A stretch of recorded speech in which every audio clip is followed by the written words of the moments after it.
Assalamualaikum warahmatullahi wabarakatuh. Hai semuanya, gimana kabarnya? Mudah-mudahan kalian semua masih dalam keadaan sehat dan masih tetap semangat untuk selalu mengikuti pembelajaran online. Adapun hari ini kita akan belajar materi matematika dengan pokok bahasan hubungan dua garis. Seperti yang kita ketahui, sesuai dengan judulnya, di sini ada kata hubungan dua garis, berarti setidaknya ada dua garis yang saling berhubungan. Itu kalau garisnya dihubungkan, itu bisa menghasilkan garis yang sejajar. Jadi kalau ada dua garis yang saling bertemu, bisa kemungkinan dia bisa menjadi garis yang sejajar. Yang kedua, dia juga bisa menjadi garis yang berpotongan. Yang ketiga, dia juga bisa menjadi garis yang berimpit. Jadi tiga ya, hubungan dua garis bisa sejajar, berpotongan, atau berimpit. Kita mulai dari garis yang sejajar. Dua garis satu lebih disebut sejajar jika garis-garis tersebut terletak pada sebuah bidang datar dan tidak akan berpotongan walaupun garis tersebut diperpanjang sampai tak terhingga. Contoh nih, coba lihat. Ada dua garis, ada bagian atas, ada bagian bawah. Ini disebut garis yang sejajar. Jadi boleh kita ambil kesimpulan bahwa garis yang sejajar itu garisnya walaupun ditarik sampai ke ujung nih, ini naik kita tarik ke atas, ini juga yang di bawah kita tarik ke atas, kita perpanjang garisnya. Begitu juga yang di bawah kita tarik ke bawah, begitu juga dengan yang di atasnya juga kita tarik ke bawah. Jadi garisnya nggak pernah saling bertemu, itu yang disebut dengan istilah garis yang sejajar. Jadi garisnya nggak pernah ketemu antara satu dengan yang lain, ya. Kalau kalian mau lebih jelas, ini bisa kalian lihat bagian atas papan tulis nih, yang besinya. Nah, ini besinya papan tulis, sama bagian bawah dari bagian besi papan tulis. Ini disebut, kalau ini adalah garis yang di atas ini, yang ini juga disebut sebagai garis. Bayangkan ini garis apa dan ini garis apa. Ini adalah garis yang sejajar karena garisnya nggak pernah bertemu walaupun nanti ditambahkan besi di bagian sebelah kanan maupun sebelah kiri, di bagian sebelah kanan maupun sebelah kiri. Jadi nggak pernah bertemu, maka disebut sebagai garis yang sejajar. Begitu juga dengan bagian samping ini, besi yang sebelah kiri sama bagian besi yang sebelah kanan. Nah, ini bagian besi sebelah kanan ini juga disebut garis yang sejajar. Jadi garisnya besi ini sejajar dengan besi ini. Sedangkan besi yang di atas sejajar dengan besi yang di bawah. Itu yang dimaksud dengan istilah sejajar. Yang kedua, ada yang namanya garis berpotongan. Dua garis disebut berpotongan jika garis tersebut terletak pada satu bidang datar dan berpotongan di salah satu titiknya. Nah, jadi ini gini. Jadi garis dengan garis saling bertemu di satu titik nih, titiknya Bapak tambahkan titik di bagian tengah garis.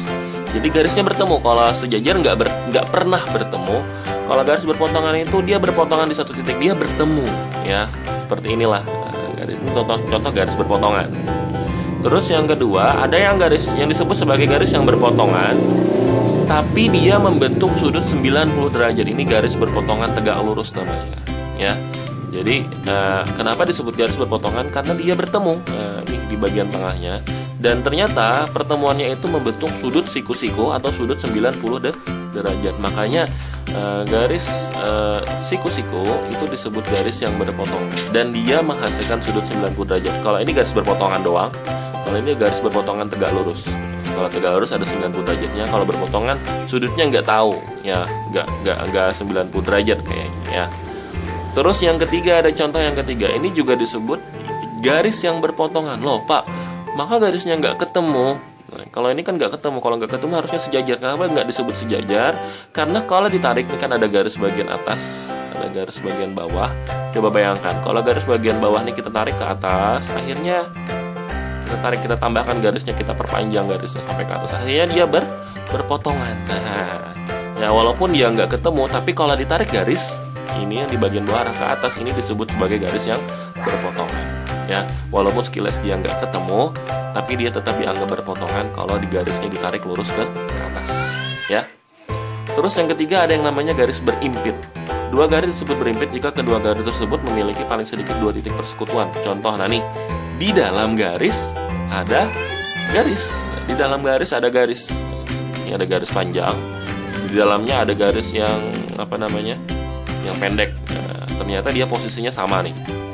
Jadi disebut sebagai garis yang berimpit. Bapak ada contoh real dari garis yang berimpit lah supaya lebih jelas nih. Kalau seperti ini apa tadi? Sejajar, benar. Kalau seperti ini berpotongan, kalau membentuk sudut siku-siku 90 derajat, ini disebut garis tegak lurus. Kalau seperti ini sekilas nggak ketemu ya, tapi kalau ditarik pulpennya ke atas, dia berpotongan. Sekarang kalau garis berimpit gimana Pak? Spidol sama ini Bapak taruh nih.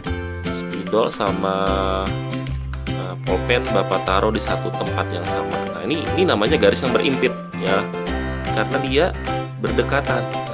Satu garis lurus berdekatan. Ya, kalau dilihat dari bagian atas seperti ini ya. Ini disebut sebagai garis berimpit, berhimpit. Ya. Nah, itulah materi kita pada kesempatan hari ini. Mudah-mudahan apa yang Bapak sampaikan bisa dipahami dan dimengerti. Bagi yang sudah paham, alhamdulillah. Bagi yang belum paham bisa diputar ulang videonya. Demikian. Sampai ketemu di pertemuan yang selanjutnya. Wabillahi taufiq wal hidayah. Assalamualaikum warahmatullahi wabarakatuh.